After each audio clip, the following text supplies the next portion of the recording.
Hello, Transmath 2 class. We're going to move on with the notes for section 4.3, and we're going to continue to use the LAPS method to add and subtract mixed numbers.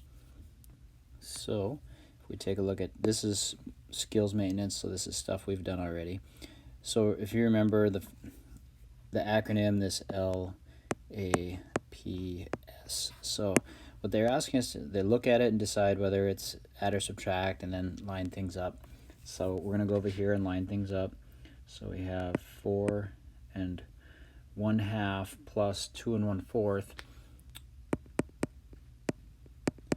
And then for step 2, we have to alter. So we look, we alter. Now, alter means we have to get a common denominator. So in this top fraction, let's times by 2 so that we can add those together. So now we're going to have 4 2/4 plus 2 1/4.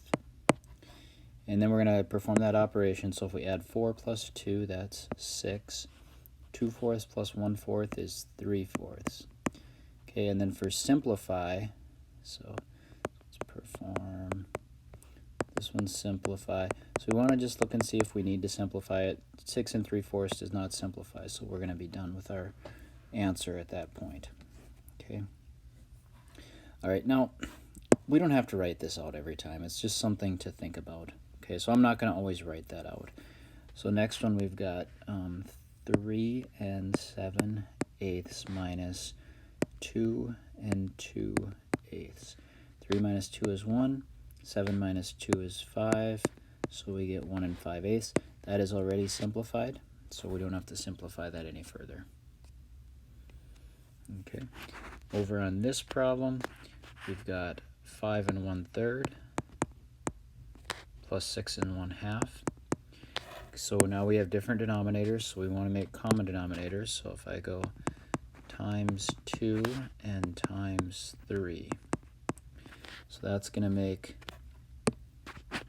5 and then this would become 2 6 plus, and then this is going to be 6 3/6. Now we can add that. 5 plus 6 is 11. 2 plus 3 is 5. So we get 11 5/6. Okay. Number 4. Okay, so here we're going to have 12 5/6 minus 6 1/2. Okay, so for this one, denominator is 6 and 2. Let's multiply by 3 so that we can get a common denominator of 6. And I'll just rewrite the problem here. So we've got 12 5/6 minus 6 3/6. Okay, so 12 minus 6 is 6. 5 minus 3 is 2. So I got 6 2/6. Now on this one, we can simplify it, okay? Because 2 and 6 are both even, so we can divide by 2. And that'll simplify down to 6 1/3. Okay, so final answer, 6 1/3. Okay, the new skill we're going to look at in this lesson is regrouping with mixed numbers, because in a lot of these answers we're going to end up getting a mixed number where the fraction part of it is actually an improper fraction, so then we have to regroup. So for example here, if I add together the 1 and 2, I get 3, and then if I add together 2/3 plus 2/3, I get 4/3. Okay, now this is not okay to leave it like this, because we can't leave any improper fraction in here with this mixed number. So if you remember, 4/3, if we have an improper fraction, we take the top divided by the bottom, so 3 goes into 4 one time, and then 1 times 3 is 3, and we have a remainder of 1, so that would be 1 1/3. So 1 1/3 is the same as 4/3. So the 3 4/3 means 3 plus 1 1/3. So I can rewrite that as 4 1/3. Okay, so that's how we're going to be doing a lot of these problems. After you add your mixed numbers together, the fraction part of it ends up being an improper fraction, so then you have to change it to a mixed number and then combine them together again. Okay. So with this one, well, I just went through it, so we don't need to go through it again. We saw that we got 3 4/3, and then that was equivalent to 4 1/3. Same problem we just looked at. Okay, so here's a different one. We're subtracting this time.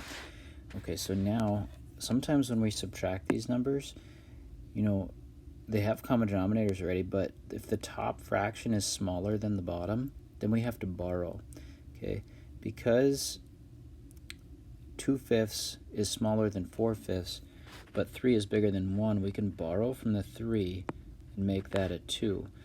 When we do that, we're taking 1 away from the 3, and then we have to add 1 to the 2/5. Now, 1 in terms of fifths would be 5/5. So when I borrow, I'm going to add 5/5 to this fraction. So if I were adding 5/5 to this, this would become 7/5. Now, kind of a trick to this, when you do borrow here, whatever the bottom number is, add it to the top number. That's going to be your new numerator, and the denominator will stay the same. Okay, so now I'm going to take, so 2 7/5 is the same as 3 2/5. So what I want to, now I'm able to subtract. I can subtract 7/5 minus 4/5, and that 7 minus 4 is 3. And then I can take 2 minus 1 and get 1. So I'd get 1 3/5. So when the top fraction is smaller than the bottom one, okay, when you're subtracting, then you have to borrow from the whole number and then add the denominator to the numerator, because that's like adding 5/5 to 2/5. So that's kind of your shortcut trick. 5 plus 2 is 7, so that's 7/5, 2 7/5, and then you can subtract. Okay, so for this one, again, I'm not going to write this down every time. It's look, alter, perform, and simplify. We'll just try to remember that those are the steps to use. Okay, so if I'm going to add these together, so I've got 6 3/4 plus 7 3/4. So that's going to give me 6 plus 7 is 13. 3 plus 3 is 6. So I'd have 6/4. Okay. I didn't need to alter anything. I performed the operation. I can simplify because I can divide these by 2. But I also, so that's 13 3 over 2. But now since this is improper, I need to divide that out. Okay, so 3 divided by 2.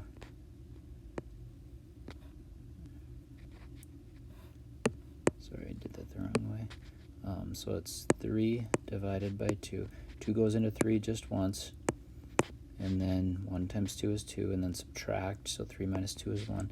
So it's 1 1/2. So 3 over 2 is the same as 1 1/2. So this is going to be 13 plus 1 1/2. And so then I'm going to get 13 plus 1 is 14. It's 14 1/2. Okay. So if when you're done, if the top number is bigger than the bottom number, then you have to use your long division to change it into a mixed number and then add those together again. Okay. Okay, so here we're subtracting. So I've got 9 1/8 minus 2 3/8. So this is going to be another example of I can't subtract 1/8 minus 3/8 because 1/8 is smaller. So I want to borrow. I'm going to cross out the 9 and make that an 8. And then remember, just like before, I'm going to, I'm taking away 1, which means I have to add 1 to this 1/8. And in terms of eighths, I want to call that 8/8. So I want to add 8/8 to 1/8. So 8 plus 1, that would be the same as 9/8. Okay, so add the bottom to the top. That's kind of your shortcut trick to that. Now we can subtract, and so now it's going to be 9/8 minus 3/8, which is going to be 6/8, and then 8 minus 2 is 6. Okay. Now we can simplify this one. We can divide by 2 on the top and bottom, and that's going to give us 6, and 6 divided by 2 is 3, 8 divided by 2 is 4, so 6 3/4 for our final answer. Okay.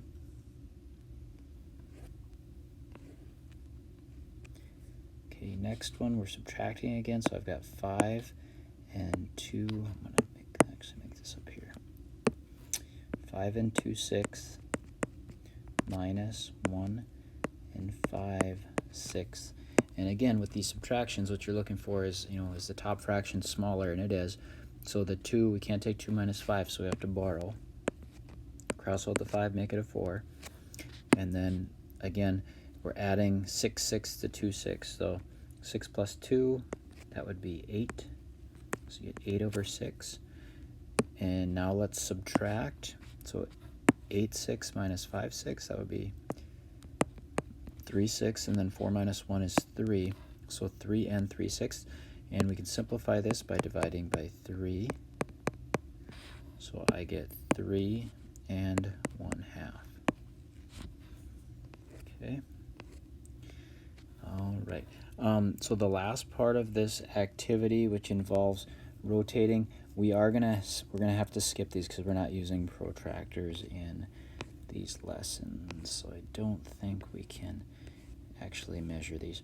I can give you an idea what it really means, though. We're not going to measure them, but when they're saying rotate something 50 degrees to the left, so we could approximate 50 degrees.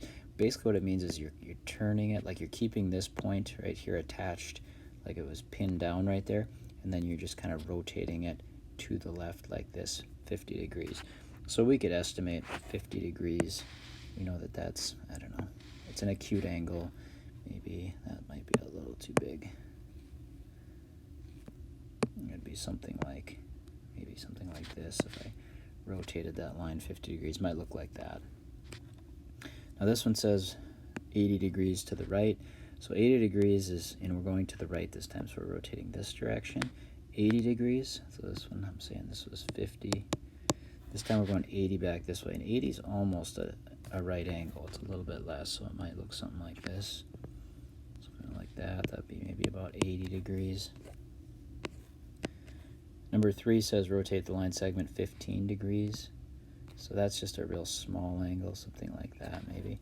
To the right, so that's why I rotated it to the right with the arrow going to the right. And this one says rotate the segment 25 degrees to the left, so that's going to go this direction.